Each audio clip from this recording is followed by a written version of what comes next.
Traditionnelle région de passage et d'échange, la Bourgogne se dote d'un réseau de voies de communication qui en fait en 30 ans un des grands nœuds routiers de l'Hexagone.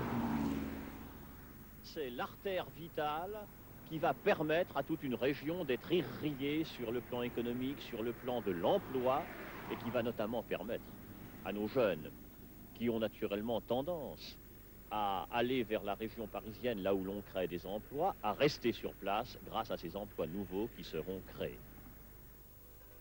On reste sur place, on va, on vient, on passe, car on construit, et les kilomètres s'ajoutent aux kilomètres. Et donc, on inaugure.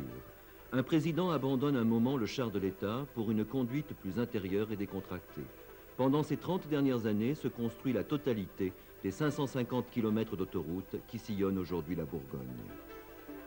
L'un des secteurs du chantier de l'autoroute A6 dans la traversée de la Saône-et-Loire, particulièrement important en ce qui concerne les travaux de terrassement, est celui de Tournu qui comporte, outre 18 ponts supérieurs et inférieurs, un échangeur en trompette, c'est-à-dire avec accès et dégagement dans les deux sens, aussi bien en direction de la nationale 6 qu'en direction de la route nationale 75 vers la Suisse et les Alpes.